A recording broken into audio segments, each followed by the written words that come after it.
যে আল্লাহ আপনাকে প্রথমবার বানিয়েছে তার জন্য দ্বিতীয়বার বানানো সহজ, তাই বুদ্ধিমত্তার পরিচয় দিন। নিজের জন্য কিছু করুন, নিজের স্বার্থ বুঝতে শিখুন, স্বার্থপর হয়ে নিজের জন্য কিছু করুন।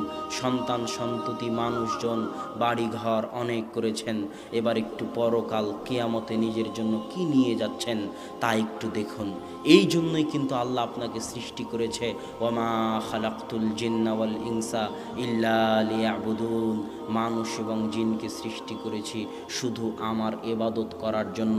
সকাল থেকে সন্ধ্যা পর্যন্ত, জন্ম থেকে মৃত্যু পর্যন্ত মানুষ শুধু আমার ইবাদত করবে, আমার জিকির আজকার করবে, আমার তাসবিহ তাহলিল করবে, এটাই মানুষের কাজ। তাহলে খাওয়া দাওয়া চাকরি বাকরি, বেঁচে থাকতে খাওয়া লাগে তাই খাবে। কথা মনে হয় বুঝাতে পারি? বেঁচে না খেলে তো বেঁচে থাকবে না। বেঁচে থাকতে খাওয়া লাগে তাই খাবে, খেতে হলে একটু চাকরি করা লাগে তাই চাকরি করবে। কিন্তু আসল কাজ কি? কথা বলেন না যে আসল কাজ কি? ইবাদত করা। আসল কাজ এই চাকরি বাকরি জমি জায়গা এগুলো আসল কাজ নয়।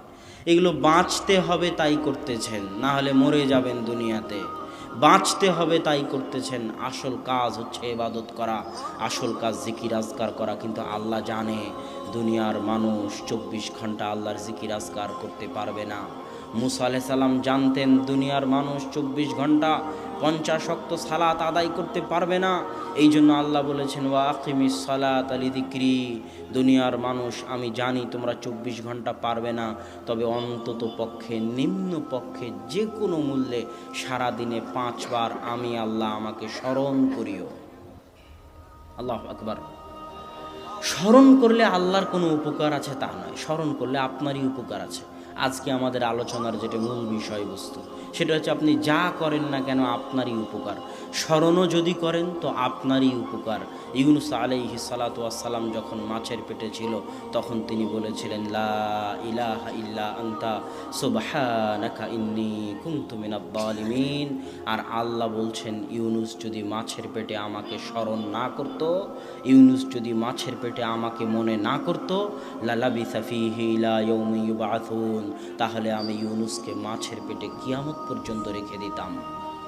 আল্লাহ বলছেন, ফাযকুরুনি আযকুরুকুম। দুনিয়ার মানুষ, তুমি আটলান্টিক মহাসাগরের অতল গহ্বরে, আফ্রিকার জঙ্গলের অতল গহ্বরে, বিশাল মরুভূমিতে নির্জন যেখানে থাকো না কেন, যখন থাকো না কেন, তুমি একটা নগণ্য সৃষ্টিজীব হওয়ার পরও আমি মহাপরাক্রমশালী আল্লাহকে যদি স্মরণ করো, যেখান থেকে স্মরণ করবে, যখন স্মরণ করবে, আমি আল্লাহ তখনই সাড়া দিব। আল্লাহু আকবার। তাহলে আল্লাহকে স্মরণ করলে কার লাভ? আপনার লাভ। এরকম বহু ইবাদত আছে যেগুলো করলে আপনার লাভ।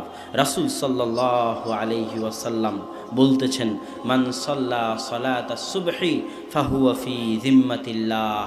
যে ফজরের সালাত আদায় করলো তার হেফাজতের দায়িত্ব আল্লাহর। তাহলে ফজরের সালাত আদায় করে আপনার লাভ, আল্লাহ সুবহানাহু ওয়া তাআলা আপনাকে হেফাজত করবেন।